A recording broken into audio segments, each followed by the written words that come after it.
नमस्कार दोस्तों, आपका हमारे YouTube चैनल पर स्वागत है। आज हम लोग कक्षा 10 के गणित के पहले चैप्टर वास्तविक संख्या के जितने भी बहुविकल्पीय सवाल हैं उसे हम लोग आज रॉपची स्टाइल में सॉल्व करेंगे। चलो पहले हम लोग शुरू करते हैं। भी पहला सवाल है, क्या है, यदि 65 और 117 के HCF को 65m-117 के रूप में व्यक्त किया जा सके तो m का मान है। तो हम पहले इसका कहने का अर्थ क्या समझेंगे। पहले यहाँ कह रहा है कि 65 और 117 का जो HCF है उसको हम लोग 65m और -11 7 मतलब 117 के रूप में लिख सकते हैं। तो हम लोग पहले इसको सॉल्व करने के लिए 65 और 117 के जो है फैक्टर कर लेते हैं। तो 65 और 117 के जो है फैक्टर करते हैं। 65 तो 5 से पहाड़ा पढ़ेंगे तो 13 पच्चे 65 आ जाएगा। और 3 से देखते हैं दोस्तों कट रहा है कि नहीं। 3 से काटेंगे तो 3 त्रिक 9 और इधर हासिल बचेगा 2 तो इधर जाएगा 27 हो जाएगा। तो 3 9 27। फिर 3 से कट रहा है तो 3 एकम 3 तो 3 त्रिक 9। तो जो 65 के फैक्टर होंगे वो 5 गुणे 13 होगा और 117 का जो फैक्टर होगा वो 3 गुणे 3 गुणे 13 हो जाएगा। तो हम लोग इसके जो कह रहा है कि इसके HCF को इसके रूप में लिख सकते हैं। तो हम लोग 65 के और इससे इस मासा इसका भी निकाल लेते हैं। तो मासा क्या होता है, दोनों संख्याओं में जो कॉमन होता है वही मासा इसका मासा होता है, अर्थात HCF। तो HCF जो है 65 और 117 का क्या हो जाएगा, 13 हो जाएगा। तो यहाँ पर 65 और 117 का जो HCF 65m - 117 के रूप में व्यक्त किया जा सकता है। तो यहाँ पर अगर उसका मासा उतना होता है तो अगर हम लोग इसका मासा निकालें तो ये भी उतना हुआ। तो मतलब कि हम लोग 65 - 65m - 117 बराबर 13 लिख सकते हैं। अब इसको हम लोग क्या करते हैं, सॉल्व कर लेते हैं। तो 65m इधर बराबर हो जाएगा 13 और इधर ये इधर चला जाएगा तो इधर माइनस में 117 इधर जाएगा तो प्लस में हो जाएगा। तो 117 65m बराबर ये जुड़ जाएगा 3 3 7 10 10 के 0 इसलिए 1 1 1 2 1 3 1 ये 30 130। तो m बराबर क्या हो जाएगा 130। इधर ये गुणे में था इसलिए इधर जाएगा तो ये भाग में हो जाएगा। तो 65 तो कट जाएगा तो 65 कम 65 और 65 दूना 130 तो 2। m बराबर क्या आया हमारा दोस्तों, 2 आया। m बराबर 2 आया। अब यहाँ पर हम लोग m बराबर 2 इसका निकल गया। तो इसमें कौन सा ऑप्शन है, बी नंबर जो है करेक्ट ऑप्शन है। अब हम लोग लगाते हैं दूसरा सवाल।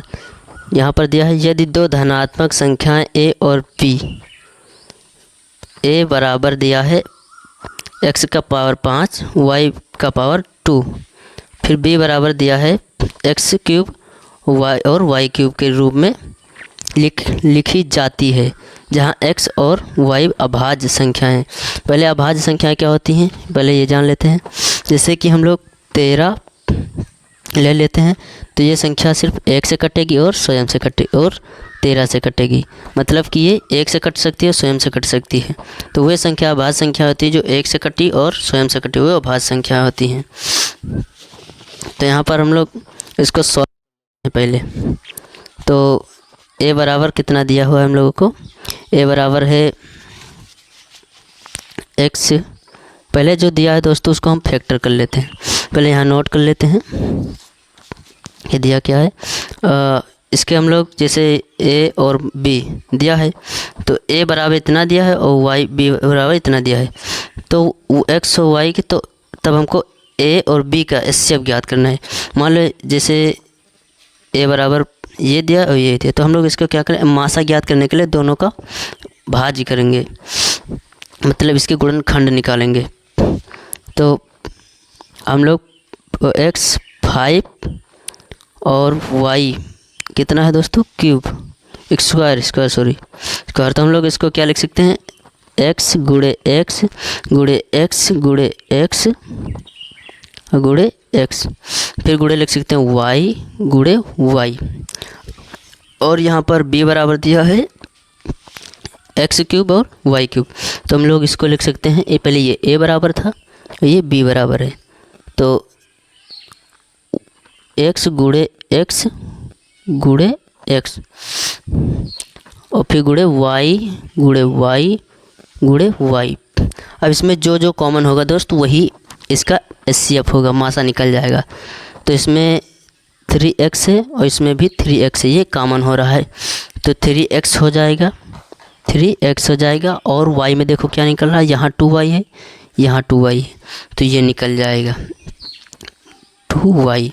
यहाँ पर 3y है लेकिन यहाँ पर 2y है, तो यहाँ पर कॉमन जो बन रहा है वही होता है। तो हम लोगों का a और b का जो HCF होगा HCF वो बराबर होगा 3 2, मतलब एक्स क्यूब और वाई स्क्वायर हो जाएगा। तो हमें लगता है दोस्तों आप समझ गए होंगे। और अब हम लोग चलते हैं तीसरे सवाल पे।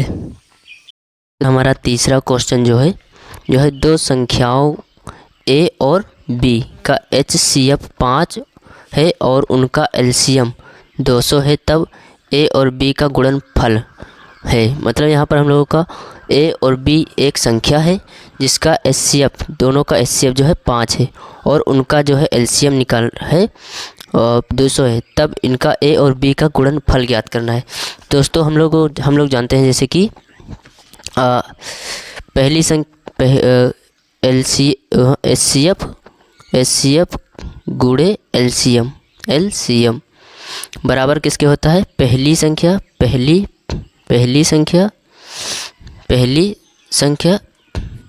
तथा गुणे दूसरी संख्या। तो यहाँ पर हम लोगों को क्या दे रखा है, पहली संख्या क्या है a दे यहाँ पर हम लोग पहले याद कर लेते हैं HCF हम लोगों को कितना दे रखा है 5 दे रखा है 5, और क्या है LCM कितना है, LCM है 200। और यहाँ पर हम लोग पहली संख्या क्या दे रखा है a, दो संख्या है ना, तो पहली संख्या क्या है a है और दूसरी संख्या क्या है दोस्तों b है, तो b है। तो पहली संख्या हो गई a और b हो गई गुणे में, है ना। अब यहाँ पर हम लोग क्या कर लेते हैं, इसको गुणा कर लेते हैं। तो पहले हम लोग इस a और b का गुणनफल पूछा है, क्या पूछा है, गुणनफल पूछा है यहाँ पर, गुणनफल। तो हम लोग इसका गुणनफल इधर गुणन हो रहा है, इधर भी गुणा हो रहा है, तो हम लोग गुणा कर लेते हैं। 2 पंचे 10 हो जाएगा और 2 जीरो बचे और 2 जीरो उतार लो, और a और b का गुणनफल जो हो जाएगा वो हो जाएगा 1000। तो इसमें कहीं ऑप्शन में क्या है, ऑप्शन नंबर बी हमारा करेक्ट ऑप्शन हो जाएगा। अब हम लोगों का आता है फोर्थ क्वेश्चन, जो क्या है कि 22/7 माइनस पाई है, एक a में है शून्य है कि एक परमेय संख्या है, कि एक अपरमेय संख्या है, एक प्राकृत संख्या है। तो हम लोग पहले जानेंगे कि पहले हम लोग इसके बारे में टॉपिक से जान लेते हैं ताकि हम लोगों को कोई डाउट ना रहे। दोस्तों हम आपको बता दें कि परिमेय संख्या, परमेय गुणे अपरमेय जो होगा वो क्या होगा, बराबर में आएगा। इसका परमेय और अपरमेय का गुणनफल हो क्या होता है दोस्तों, अपरिमेय ही होता है, अपरिमेय। और जो परिमेय दोस्तों हम बता दें, परिमेय और गुणा भाग जोड़ घटाव कुछ भी हो दोस्तों, परिमेय और अपरिमेय संख्या के बीच में कुछ भी हो, जैसे कि परिमेय अपरिमेय संख्या के दोनों के बीच में गुणा हो, भाग हो, घटाव हो, जोड़ हो, कुछ भी हो, वो क्या होता है, उसका गुणनफल क्या होता है, हमेशा परिमेय संख्या अपरिमेय संख्या ही होता है। तो यहाँ पर हम लोग पहले जानेंगे, यहाँ पर 22/7 जो है एक परिमेय संख्या है। क्यों परिमेय संख्या है, क्योंकि जिससे p/q के रूप में लिखा जा सके वो एक परिमेय संख्या है।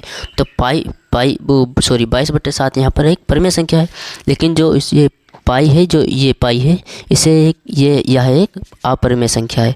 तो यहाँ पर हम जैसा बता चुके हैं कि परिमेय और अपरिमेय संख्या का गुणा भाग जोड़ घटाव के बीच, दोनों संख्याओं के बीच में कुछ भी हो तो उसका अर्थ जो गुणनफल घटाव फल कुछ भी जो निकलेगा वो निकलेगा अपरिमेय संख्या ही निकलेगा। तो यहाँ पर घटाव है दोनों संख्या में, ये परिमेय ये अपरिमेय, तो दोनों में क्या होगा, ये परिमेय है लेकिन ये अपरिमेय है, इसलिए ये दोनों में क्या हो जाएगा, अपरिमेय संख्या निकलेगी। तो एक अपरिमेय संख्या हो जाएगी। अब हम लोग पांचवा क्वेश्चन शुरू करते हैं दोस्तों।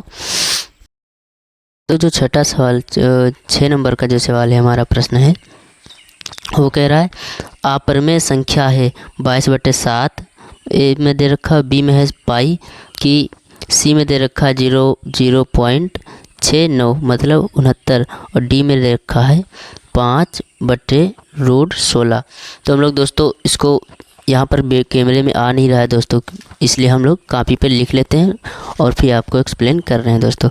यहाँ पर 22/7 पहले समझ लेते हैं, ये परिमेय है या अपरिमेय संख्या है। तो दोस्तों यहाँ पर वहाँ पर हम लोग से पूछा है कि अपरिमेय संख्या बताना है। तो परिमेय संख्या और अपरिमेय संख्या पहले समझ लेते हैं दोस्तों। हम जिसे p/q के रूप में लिखा जाए वो क्या हो जाएंगी, परिमेय संख्या हो जाएंगी दोस्तों, और जिसे p/q के रूप में नहीं लिखा जा सकता वो क्या हो जाएंगी, अपरिमेय संख्या हो जाएंगी। तो परिमेय संख्या यहाँ पर 22 और 7 जो है p/q के रूप में लिखा हुआ है दोस्तों, भाग के रूप में लिखा हुआ, तो ये क्या हो जाएगी, परिमेय संख्या हो जाएगी। उसके बाद दे रखा है हम लोगों को बी नंबर में दे रखा है पाई जो है दोस्तों एक अपरिमेय संख्या माना जाता है, लेकिन इसका जो मान है 22/7 ये परिमेय संख्या होता है, लेकिन जो पाई लिखा होता है ये क्या होता है, अपरिमेय संख्या होता है। तो ये क्या हो जाएगा दोस्तों, अपरिमेय संख्या हो जाता है, अपरिमेय संख्या। जो तीसरा क्वेश्चन दे रखा है 0.6, अब यहाँ पर ये दोस्तों अपरिमेय है या परिमेय हम आपको बताते हैं। यहाँ पर हम जैसे दोस्तों इसको लिख सकते हैं कि यहाँ पर हम लोग दशमलव हटा के इसको नीचे लिख सकते हैं 10, मतलब कि 69/10 लिख सकते हैं इसे। तो ये p/q के रूप में लिख गया है दोस्तों, तो इसे हम लोग एक परिमेय संख्या ही मानेंगे, परिमेय संख्या। और तीसरे में क्या लिखा है दोस्तों, 5√16 लिखा है। तो यहाँ पर दोस्तों हम लोग क्या कर लेते हैं, 5 तो जो है परिमेय संख्या, ये क्या है, परिमेय संख्या है, परिमेय संख्या है। लेकिन यहाँ पर रूट में जो है संख्या, इसे हम लोग पहले और सॉल्व कर लेते हैं। जो 16 है, 16 को हम लोग क्या लिख सकते हैं, 4×4। तो यहाँ पर जोड़ा बन रहा है, तो इसलिए ये रूट से बाहर आ जाएगा, मतलब कि 5/4 हो जाएगा। तो ये भी p/q के रूप में हो गया, तो इसलिए क्या हो गया, एक परिमेय संख्या हो गया। तो यहाँ पर जो अपरिमेय संख्या निकला था वो क्या हो जाएगा, पाई हो जाएगा, पाई हो जाएगा। तो यहाँ पर हम लोग का जो क्वेश्चन सही होगा वो क्या हो जाएगा, पाई वाला ऑप्शन सही हो जाएगा। अब यहाँ पर हम लोग का जो है 7वां नंबर क्वेश्चन है। यहाँ पर पूछ रहा है कि संख्या 4√3 है, क्या है, पूर्णांक है, परिमेय है, अपरिमेय है, या फिर इनमें से कोई नहीं है।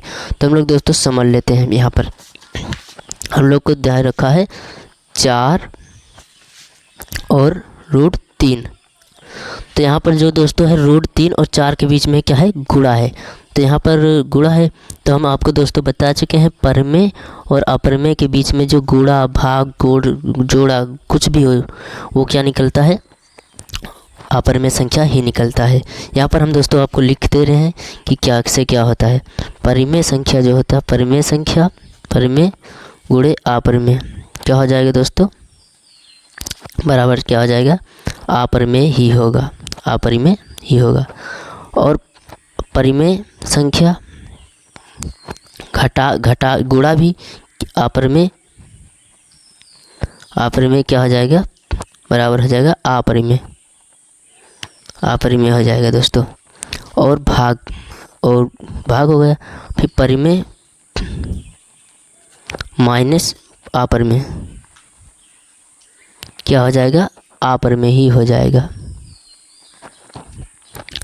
अब परिमेय संख्या प्लस अपरिमेय संख्या क्या बराबर रहेगा, अपरिमेय। मतलब कि यहाँ पर दोस्तों बात ये हो रही कि परिमेय अपरिमेय संख्या के गुणा होगा दोनों के बीच में तो अपरिमेय निकलेगा, परिमेय और अपरिमेय संख्या के बीच में भाग होगा तो अपरिमेय निकलेगा, परिमेय और अपरिमेय संख्या के बीच में घटाव होगा तो भी अपरिमेय संख्या निकलेगा, परिमेय और अपरिमेय संख्या के बीच में घटाव का भी निशान होगा तब भी अपरिमेय संख्या निकलेगा। तो यहाँ पर गुणा, भाग, जोड़, घटाव कुछ भी हो उसके करने पर क्या निकलेगा, अपरिमेय संख्या ही निकलेगा। तो यहाँ पर दोस्तों आप देख रहे हैं कि 4 एक जो है परिमेय संख्या है, लेकिन √3 एक अपरिमेय संख्या है। तो इसके दोनों के बीच में क्या है, गुणा है। तो क्या हो जाएगा, परिमेय संख्या और परिमेय संख्या के बीच में बराबर क्या होता है, अपरिमेय संख्या। तो इसका यहाँ पर जो रखा है विकल्प जो दे रखा है वो क्या दे रखा है, पूर्णांक है, परिमेय, अपरिमेय, इनमें से कोई नहीं। तो हम लोग का आंसर क्या हो जाएगा, सी सही हो जाएगा, जो कि दे रखा है अपरिमेय संख्या। अब क्वेश्चन नंबर आता है हमारा 8। तो प्रश्न 8 नंबर का जो सवाल है वो है, यदि दो संख्याओं का HCF 1 है तो वे संख्याएं कहलाती हैं। तो हम लोग दोस्तों पहले इसको समझ लेते हैं, उसके बाद हम तब भी सवाल बताते हैं। पहले हम लोग दोस्तों टॉपिक को समझते हैं, फिर उसके बाद बताएंगे। यदि दो संख्या दे रखा है, जैसे है उसका संख्या HCF जो है क्या है, 1 है, इसका HCF क्या 1 है। तो HCF क्या होता है दोस्तों, जैसे हम जब वो असहभाज्य संख्या होती हैं तो फिर वो उसका HCF जैसे हम लोग 13 ले लेते हैं, और 13 लिया और ले लिया जैसे 7। तो ये दो संख्या जो हो ये सहअभाज्य संख्या, क्यों, क्योंकि इसका अर्थ अभाज्य संख्या मतलब वो होती हैं जो 1 से कटती हैं और स्वयं से कटती हैं। तो 13 जो है अभाज्य संख्या है, ये 7 भी अभाज्य संख्या है। तो हम लोग इसको गुणा का भाग करेंगे तो 13 से 13 कर सकते हैं, 13 कम 13, 13 कम और ये 7 से कट सकता है, मतलब ये 13 से कटेगा 13 और ये 7 से भी 7, मतलब हम लोग इसको लिख सकते हैं 7 को फैक्टर हम लोग लिख सकते हैं 7 गुणे 1, और 13 के फैक्टर लिख सकते हैं 13 गुणे 1। तो यहाँ पर दोनों में दोस्तों HCF जो होगा वो कॉमन क्या हो रहा है, 1 हो रहा है। तो सहअभाज्य संख्याएं जो होती हैं उनका HCF क्या होता है, 1 होता है। तो यहाँ पर हम लोगों को कॉमन क्या दे रखा है, विकल्प में दे रखा है यमज, मतलब जुड़वा अभाज्य, सहअभाज्य, भाज्य या संपूर्ण पूर्णांक तो यहाँ पर हम लोगों का हो जाएगा सहअभाज्य संख्या हो जाएगा। अब हम लोग का सवाल प्रश्न आता है 9 नंबर। यहाँ पर दोस्तों हमारा 15 नंबर जो सवाल है वो भाज्य, भाजक, भागफल एवं शेषफल में संबंध होगा। यहाँ पर हम लोगों को इसके विषय में पूरे संबंध पूछ रहा है। तो हम लोग दोस्तों इसको पहले समझ लेते हैं एकदम रॉपचे के स्टाइल में। हम दोस्तों दो संख्या मान लेते हैं, जैसे कि 2 और 13। यहाँ पर हम लोगों को 2 से करना है 13 में भाग, तो हम 2 और 13 करेंगे। तो यहाँ पर जो ये होता है ये क्या होता है, ये होता है भाजक, क्या होता है, भाजक होता है। और ये जो दोस्तों इसके अंदर होता है वो क्या होता है, भाज्य होता है। मतलब 2 जो है यहाँ पर भाजक हो जाएगा और ये हो जाएगा भाज्य हो जाएगा। अब इसे हम लोग पहले सॉल्व कर लें। 2 पंचे 10 हो जाएगा। यहाँ पर दोस्तों 10 घटाएंगे तो अब बचेगा 13। जहाँ यहाँ पर 5 लिखना चाहिए था हमें, 5। तो यहाँ जो 5 है ये क्या हो जाएगा, भागफल हो जाएगा। क्या होगा दोस्तों, भागफल। ये जो हो जाएगा शेषफल हो जाएगा, है ना दोस्तों। ये हमारा ये भाजक है, ये भाज्य है, ये भागफल है, ये शेषफल है। तो हम लोग अगर दोस्तों हमें 13 प्राप्त करना है, 13 मतलब यहाँ पर का अर्थ हो जाएगा भाज्य। क्या हो जाएगा दोस्तों यहाँ पर, भाज्य। तो हम लोग क्या करेंगे, तो 2 को गुणा कर देंगे 5 से और प्लस कर देंगे 3। तो 2 पंचे 10 हो जाएगा और प्लस कर देंगे 3 यहाँ पर हो जाएगा।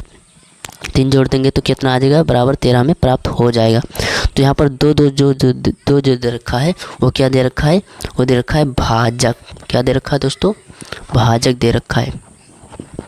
हमें क्या दे रखा है, भाजक दे रखा है। फिर गुणा करें, गुणे में क्या है, ये 5 है, तो ये 5 क्या हो जाएगा दोस्तों, यहाँ पर 5 दे रखे हैं, भागफल क्या हो जाएगा, भागफल हो जाएगा। फिर यहाँ पर हमें प्लस में क्या करना है, 3 क्या है यहाँ पर, शेषफल है। क्या है दोस्तों, शेषफल दे रखा है। तो हम यहाँ पर याद कर लेते हैं क्या निकलता है, भाज्य बराबर जो होता है भाजक गुणे भागफल प्लस शेषफल। तो यहाँ पर किस ऑप्शन में हम देख लेते हैं दोस्तों, किस ऑप्शन में दे रखा है हमने दोस्तों, दे रखा है भाज्य बराबर निकालना है। क्या निकालना है, भाज्य बराबर यहाँ पर निकालना है भाजक गुणे भागफल प्लस शेषफल। तो यहाँ पर हम लोगों का तीसरा नंबर जो है सी ऑप्शन जो है इसका सही हो जाएगा, है ना दोस्तों। अब हम लोग शुरू करते हैं 16 नंबर जो दे रखा है, लासा 1221 का जो है लासा है वो 84 दिया है और मासा हमें 1221 का ज्ञात करना है। तो मासा ज्ञात करने के लिए दोस्तों हम लोग इसको गुणनखंड की विधि से भी ज्ञात कर सकते हैं या फिर एक सूत्र के हिसाब से भी ज्ञात कर सकते हैं। हमें लगता है दोस्तों हमें सूत्र के हिसाब से करना चाहिए, वो आसान जल्दी हो जाता है। तो पहली संख्या जो है दोस्तों, पहली संख्या होता है दूसरी संख्या होता है बराबर क्या होता है, एलसीएम होता है, गुणे क्या होता है, एचसीएफ बराबर होता है। अब हमें यहाँ पर पहली संख्या जो दे रखा है वो दे रखा है 12 दे रखा है, और गुणे में क्या है 21, 12 और 21 जो है दे रखा है। क्या लासा जो है यहाँ पर बराबर क्या हो जाए, लासा एलसीएम मतलब दे रखा है 84 दे रखा है, और हमें ज्ञात करना है क्या, एचसीएफ ज्ञात करना है। तो यहाँ पर ये जो है गुणे के रूप में है, इधर आ जाएगा तो भाग के रूप में हो जाएगा। तो 12 गुणे 21 गुणे क्या हो जाएगा, 84 हो जाएगा। क्या हो जाएगा दोस्तों, 84 हो जाएगा, बराबर क्या हो जाएगा, एचसीएफ। यहाँ पर काट के देख लेते हैं दोस्तों, 2 एकम 2 चौको 8, 2 दूनी 4 हो जाएगा, और यहाँ पर फिर 2 से काटते इसमें भी तो 2 छक्का 12 आ जाएगा। फिर 2 से इधर से काटेंगे तो हो जाएगा 2 दूनी 4, 2 एकम 2, फिर 2 3 6 हो जाएगा। तो 21 एकम 21, 21 दूनी एकम 21, यहाँ पर एक इधर बचा, तो यहाँ पर हम लोगों को बचा कितना, 3, मतलब एचसीएफ बराबर जो निकला हमारा वो निकला 3। यहाँ पर देख लेते हैं किस ऑप्शन में है, तो 3 जो है ए ऑप्शन में हो जाएगा हमारा, 16 का जो है ए नंबर हो जाएगा। अब इसी तरह ये दे रखा है 17 नंबर का, तो 17 नंबर का 26 156 का जो है लासा दे रखा है, 156 दे रखा है, और हमें इसमें भी मासा ज्ञात करना है। किसका ज्ञात करना है, 26 और 156 का मासा ज्ञात करना है हमें। तो हम लोग इसी सूत्र से लगा लेते हैं, पहली संख्या और दूसरी संख्या एलसीएम गुणे एचसीएफ। तो पहली संख्या जो दे रखा है हमें 26 और दूसरी दे रखा है 156, 26 गुणे 256 नहीं सॉरी सर 156 दे रखा है दोस्तों, 156, और बराबर क्या होना चाहिए, एलसीएम। तो एलसीएम गुणे एचसीएफ, तो हमें यहाँ पर एलसीएम दे रखा है लासा 156, क्या दे रखा है 156, हमें ज्ञात करना है क्या, एचसीएफ ज्ञात करना है हमें दोस्तों। तो हम लोग ज्ञात कर लेते हैं दोस्तों, इधर यहाँ पे इधर गुणे में इधर आएगा तो भाग में हो जाएगा, तो 26 गुणे 156 इधर में आएगा, तो इधर गुणे में था इसके, इधर आएगा तो भाग में हो जाएगा, तो 156 बराबर क्या हो जाएगा, एचसीएफ बराबर हो जाएगा 156 एकम 156, 156 एकम 156, तो हो जाएगा बचेगा कितना, 26, मतलब एचसीएफ बराबर जो निकलेगा कितना निकलेगा, 26 हमें मिल जाता है। तो किस ऑप्शन में है दोस्तों, तो यहाँ पर 17 नंबर में बी ऑप्शन हो जाएगा इसका। अब यहाँ पर हमें 18 नंबर जो क्वेश्चन दिया है वो दे रखा है कि निम्नलिखित में से अपरमेय संख्या होगी, अपरमेय संख्या ज्ञात करना है। तो यहाँ पर दोस्तों हम लोग ज्ञात कर लेते हैं, पहले अच्छे से समझ लेते हैं दोस्तों। तो यहाँ पर दोस्तों हमें ज्ञात करना है 25, 25 को हम लोग देखते हैं पर में है या आपर में है। तो रोड में क्या लिखा है 25, ए में जो दे रखा है वो क्या है 25। तो हम लोग दोस्तों इसे 5 गुणे 5 के रूप में लिख सकते हैं। यहाँ पर दोस्तों जोड़ा बन रहा है इसका, तो इसलिए ये जोड़ा बन के ये बाहर निकल आएगा, ये बचेगा 5। तो 5 जो है एक परमेय संख्या है, क्योंकि हम इसे 5/1 के रूप में लिख सकते हैं, तो ये p/q के रूप में हो जाएगा, तो ये एक परमेय संख्या है। अब दूसरा नंबर में 81, तो 81 में जो दे रखा है हमें 81 रूट कितना है 81, तो हम लोग इसे रूट में लिख सकते हैं 9 गुणे 9, 9 गुणे 9 लिख सकते हैं। तो ये जोड़ा बनेगा, तो एक 9 बाहर आ जाएगा, तो ये भी क्या हो जाएगा परमेय संख्या हो जाएगा, परमेय संख्या है ये भी। अब हमें दे रखा है सी नंबर में भी है 5/5 क्या है दोस्तों 5/3, तो ये भी p/q के रूप में लिखा है, तो ये क्या हो जाएगी एक परमेय संख्या हो जाएगी, ये भी हमें परमेय संख्या प्राप्त हो जाती है। अब दोस्तों हमें दे रखा है डी नंबर में दे रखा है 5 और 5 प्लस रूट 2 दे रखा है, 5 प्लस रूट 2 दे रखा है। तो ये क्या होगा दोस्तों, तो ये परमेय संख्या हो जाएगी। 5 जो है परमेय संख्या है, लेकिन ये क्या है अपरमेय संख्या है। क्या है दोस्तों अपरमेय संख्या है। तो परिमेय